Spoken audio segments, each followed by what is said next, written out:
Hello everyone. Just a quick one today. The patch notes are out. Actually, the patch notes were out yesterday, but I was literally too busy to notice. So when I woke up this morning, everyone was talking about the patch notes, so I figured I'd give you a quick rundown and my thoughts on them as usual. Update 6.1. One new thing, personal challenges. We all have personal challenges in life. This one, however, seems to be slightly different. If I understand this correctly, you sort of have to play. You sort of have to you get a challenge per tech tree branch, if that's how I understand that correctly, and there might also be you might also need a route tier for it. So effectively, it's a motivation because it's time limited. It's a motivation for you to grind more ships, and obviously for you to spend gold on getting them. But you know how life works, right? But so it's a time limited event, and you have to use the right ship from the right branch of the tech tree and the right tier in order to complete these. Now we'll see what that looks like in practice. But it's a good reason to repurchase a ship, and maybe you can use that opportunity to complete some battle honors or something. New medals, fireproof.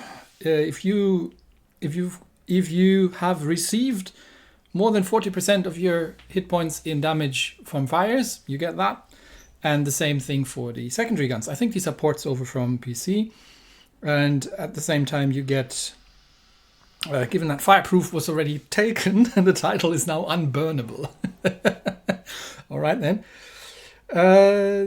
We get new tech lines. Yes, we get the Soviet aircraft carriers in early access. So this means it's probably going to be an event in which you can gain early access to things. And we get a tier 4, a tier 6, a tier 8, and a tier 10. So just like the German line, it's going to be skipping. That said, we have no idea if they're going to be similar or different from the premium one that we've already seen earlier. It doesn't have to be the same. Oftentimes the premiums are quite different from what the tech tree lines are doing, so we will find out. New premium ships. We get the Leipzig, the lead ship of the Leipzig class. We already have the Nürnberg. And what's it called? Is it Makarov or something? Anyway, the Soviet version of it. We get a tier 7 Furutaka with Atlanta guns. Okay.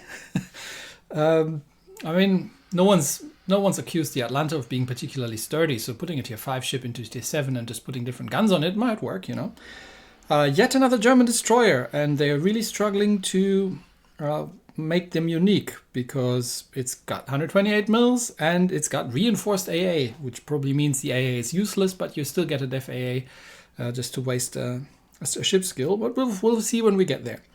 More interestingly, we get a small battleship. What's that? A pocket battleship. Okay. Developed in the early 50s, so a post-war pocket battleship design thing in tier 8. Designed to act in groups. So what? In order to make this work, you have to play in a division of these? Well, not sure what that's going to be like, but we'll find out. The Implacable, just in black this time. The Ragnar, okay, that might be interesting. So, effectively an Elbing on the European line. So, a Swedish one or something. And we'll see how that works out. Might be interesting. The Mecklenburg with 16 305s. Okay, sure. You'd say 305s at tier 10? Are you crazy? Way too small caliber. Well, she's probably going to have a faster reload than, say, a Colombo, due to, the fact that it's lower caliber. And if it's depending on what kind of hull they're putting her onto, if they're putting her onto a GK, if they're putting that onto a GK hull, then we might actually you get close, and at close range doesn't matter all that much. You might be able to do quite some damage. Like Odin works in tier 8. I'm not sure if that thing's going to work in tier 10, but I guess we'll find out. Maybe they put some torpedoes on it, and it's going to be somewhere in the middle. Or maybe it's a battle cruiser. We'll see when we get there. Black Zhao, and that is that for the premiums. Bunch of unique camouflages, which means we can actually take a brief look at the Mecklenburg already. Although it's the alternate camo. Yeah, it looks sort of big to me, but I would actually have to look up if the model matches anything. The camos might be skewing stuff, but these could be 150s. They're the three little turrets, or they could be 128s. I'm not certain on the around the central superstructure there.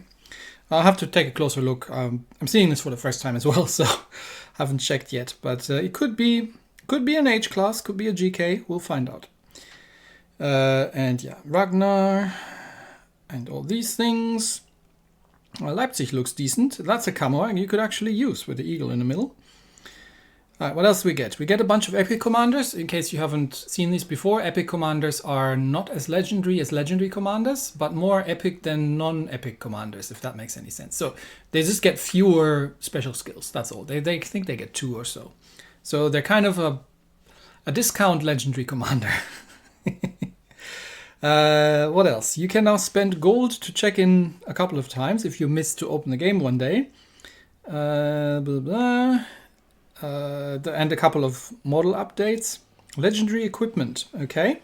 So the Z52 gets a torpedo mod, which reduces reload, increases speed, but also reduces damage.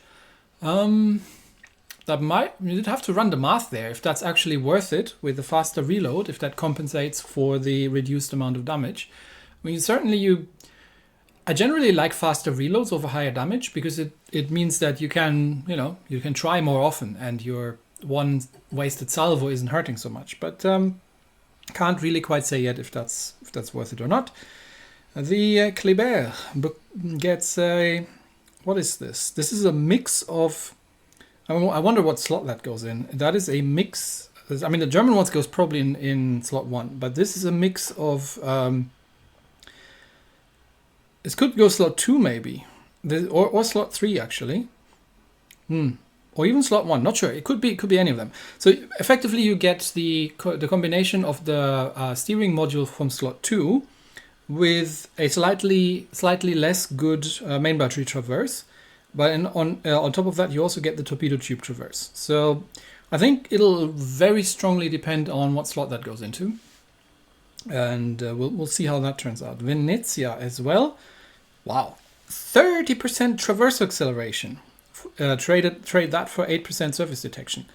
If that's a slot 3 module, I'd be tempted, to be honest, because 30%, that is a lot. That's more than you get from the slot 2 and 3 steering modules combined. So that'll be interesting. Ship balancing. Okay, now everybody wants to see ship balancing. The Johann de Witt gets a slight reload buff and a slight dispersion buff. The same thing goes for the Gouden Liu.